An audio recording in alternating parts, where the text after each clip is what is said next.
Hello Booktube. Aujourd'hui, je vous fais une nouvelle vidéo sur ma pile à lire de Noël, fête de fin d'année.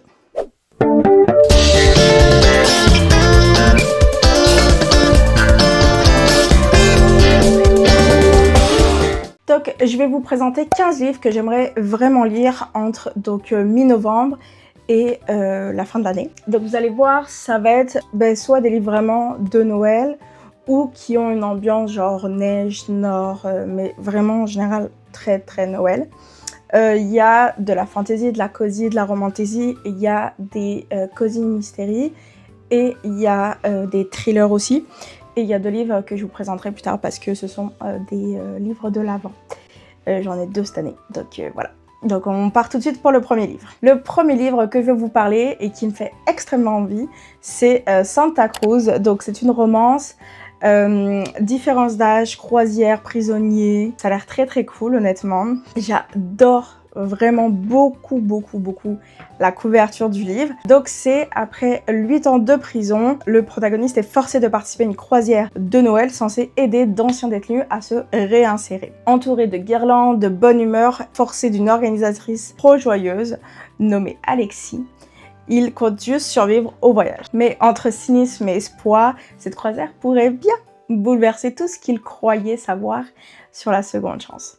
Donc, seconde chance, un gars qui sort de prison, il se retrouve donc sur un petit bateau, ça a l'air très sympathique honnêtement, ça me donne extrêmement envie. Deuxième livre, c'est donc All I Want for Christmas. Donc c'est une petite romance très classique donc de Emily Blaine. Donc Emma est une jeune femme qui mène une vie bien tranquille, elle aime son travail, elle a des amis et elle considère Yann comme son meilleur ami. Et cette année, elle demande rien de plus au Père Noël. Mais quand un séduisant inconnu entre dans sa vie pendant la période de Noël, ses résolutions bien sages se fissurent. Noël pourrait bien être le moment où ses rêves les plus discrets se réalisent. À voir. Petite romance très cute. Ensuite, Bretzel et Caramel à Noël. Là, c'est sûr que j'ai choisi ce livre parce qu'il y a un chien sur la couverture. Voilà. Donc, il va y avoir des chiens et ça se passe en Alsace, donc très mignon. Donc, on suit Adza qui est factrice dans un petit village alsacien. Et elle se prépare à vivre un mois de décembre assez classique entre pâtisserie, tradition et tout. Mais tout se bouscule avec l'arrivée de Kilian Le Gall, un brigadier de police breton un peu maladroit. Accident, filature ratée et contravention gâchent vite la tranquillité. Quand une personne disparaît dans des circonstances mystérieuses, Elsa est obligée de collaborer avec cet homme qu'elle juge si agaçant, tenter de résoudre l'énigme. Au menu, neige, frissons et une belle dose de complications. Ça a l'air extrêmement sympathique. Et donc voici le premier cosy mystère. Donc c'est la bibliothèque secrète de Noël de Jenny Colgan. J'adore la couverture. Donc c'est dans les Highlands, on est bibliothèque, cosy, mystère. Franchement, il a tout pour me plaire ce livre. Donc on suit Myrène Sutherland qui est une experte en livres anciens et elle est engagée par Jamie qui est un héritier d'un vieux château en ruine dans les Highlands pour retrouver un ouvrage familial si rare et précieux qu'il pourrait sauver le domaine. En route, elle croise son rival Théo Palliser, autre chasseur de livres, dont la présence semble trop opportune pour être innocente. Quand ils arrivent enfin au château, une tempête de neige les isole, donc on est obligés de rester ensemble, complètement coupés du reste du monde. Piégés, Myrène et Théo doivent naviguer entre secrets de famille, énigmes anciennes et rivalités personnelles pour mener à bien cette quête et découvrir ce qui compte vraiment sous la blancheur des Highlands. Ça a l'air très très sympathique, il me donne très envie. Une petite romance que j'adore aussi, Merry Bloody Christmas de Gwendoline Rose. Donc Lucas qui est un écrivain de polar cynique déteste Noël et tout ce qui va avec. Et on a Violette qui est une libraire pétillante, elle vit pour cette période magique, donc un petit grumpy sunshine. Quand il s'installe près de chez elle, elle décide de relever le défi, lui faire aimer Noël. Grâce à toutes les leçons tirées de ses comédies romantiques préférées. Mais entre rendez-vous ratés, bûches massacrées et caractères opposés, la mission s'annonce très drôle et chaotique. Et peut-être un peu plus tendre que prévu. Donc ça a l'air très sympa, toujours un peu ça, un qui aime pas Noël, l'autre qui aime Noël, et ils vont se forcer. Donc ça a l'air très sympa. Le thriller qui me donne extrêmement envie, c'est Qui meurt à Noël de Angelina Delcroix, donc celle qui avait écrit Mémoire d'un expert psychiatre, donc il me fait extrêmement envie. Un petit thriller psychologique à Noël, je suis là. Donc, je sais pas s'il était sorti l'année dernière. Alice, libraire passionnée, se prépare pour Noël dans sa boutique avec l'aide de sa sœur Romy, qui est fragile et imprévisible. Entre les pâtisseries, les événements littéraires et un auteur qui fait battre son cœur, tout semble aller pour le mieux. Jusqu'à ce qu'un livre mystérieux intitulé Qui doit mourir apparaisse sur son comptoir. Bientôt, des phénomènes étranges se multiplient, la tension monte entre les deux sœurs, et quand un client meurt après avoir mangé un cupcake, le rêve de Noël se transforme en cauchemar. Elle a l'air très sympathique.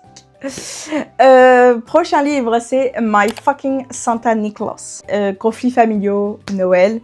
On suit Nicholas qui est le petit-fils du Père Noël et il déteste tout ce qui touche à Noël. Ce qui est un vrai problème parce que il est destiné à succéder au Père Noël. Il est envoyé à New York pour se former et il va croiser la route d'Ivy, une pâtissière passionnée des fêtes. Quand un médaillon magique se brise et que son grand-père disparaît, Nick n'a plus qu'une solution, raviver la magie de Noël lui-même. Et peut-être qu'Ivy, avec sa joie et sa douceur, est la clé de ce miracle inattendu. Prochain thriller aussi de Angelina Delcroix qui sort cette année. Donc c'est Leur secret. Deux couples décident d'échanger leur maison pour Noël. Alma et Léon partent vivre la magie des montagnes, tandis que Capucine et Marin profitent d'une villa en Bretagne. J'adore les switches de maison, ça a l'air d'être tellement nice. Mais derrière les façades parfaites se cachent des secrets bien enfouis. En découvrant la vie des autres, chacun met au jour des vérités qui auraient mieux fait de rester cachées et la féerie de Noël vivre peu à peu au cauchemar. C'est la première. Le pacte de Noël, et que c'est aussi c'est une réédition parce qu'avant je pense que ça s'appelait Un boss dans mon chalet. Donc c'est une petite comédie, ça a l'air très sympa, relation entre patron et employé et jeune mère. Donc on suit Valentine qui jongle entre un nouveau-né fourni sans mode d'emploi, sa mère envahissante et un travail prenant. Quand son patron Antoine, exigeant et totalement accro au boulot, lui demande de l'aide pendant les fêtes, elle propose un échange. Il se fera passer pour son fiancé et le père de son enfant, et ce faux couple n'aura n'être qu'un arrangement, mais entre proximité forcée, regards qui en disent long et ambiance de Noël, les frontières entre le professionnel et le personnel deviennent vite floues. Voilà, très sympa, très classique, mais c'est ce qu'on aime des romances de Noël, c'est ça. Ensuite, Love is in the Snow de Alfreda Henry. Donc, Juliette, autrice de romance en panne d'inspiration après une rupture douloureuse, part se ressourcer dans un chalet isolé à la montagne. Mais sa retraite tranquille prend un tournant inattendu quand elle rencontre Sawyer, un séduisant père célibataire au charme de bûcheron. Double royal bûcheron sur la couverture. Entre flocons, rire et émotion, retrouver Juliette peu à peu, qui retrouve peu envie d'écrire et peut être aussi celui d'aimer à nouveau. Une romantasy donc qui est pas trop sur le thème de Noël, mais qui se passe dans le Nord, c'est les Vikings, donc mythologie nordique. Donc je trouve que ça va bien dans le style. Et donc c'est le tome 2 de la saga des 100 destins, un sort gravé dans les eaux.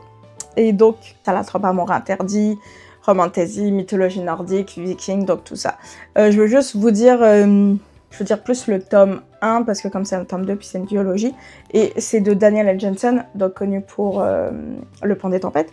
Donc on suit Freya qui est née dans le fjord de Skaland, et elle est prisonnière d'un mariage sans amour, et elle rêve de liberté et de combat. Trahie par son mari et livrée au redoutable Jarl, elle est forcée d'affronter son fils Björn pour sauver sa vie. En révélant ce pouvoir donné par la déesse Freya devient l'enjeu d'une prophétie capable de changer le destin du royaume. Entre entraînement, bataille, dieu capricieux et désir interdit, elle devra choisir entre suivre son cœur ou accomplir la destinée qui coule dans son sang. Ça a l'air très très cool et j'attends le 2 avec impatience. Une cosy romantasy et ça a l'air très très drôle et c'est Un faille sous le sapin, donc le tome 1 qui est Les Ardents des Pyrénées. Donc c'est dans les Pyrénées, faille fantasy en France. Ça a l'air très drôle. Tu me sors ça a l'air très très drôle. Il n'est pas encore sorti, il sort en fin de novembre je crois. Lucie donc hérite d'un vieux manoir isolé dans les Pyrénées et compte bien le vendre avant Noël. Et il y a un petit minou. Mais sa vue bascule lorsqu'elle découvre Archie, un prince faillé de l'hiver caché sous son sapin. Venu raviver l'amour avant les fêtes entre quiproquos, tradition montagnarde et magie féerique, Lucie devra décider si elle continue à fuir ses sentiments ou si elle laisse la chaleur de Noël et d'un certain faillé fondre la glace autour de son cœur. Ça a l'air très sympa. Prochaine romance, et ça fait longtemps qu'elle est dans ma pile à lire, c'est Snowy Little Liars.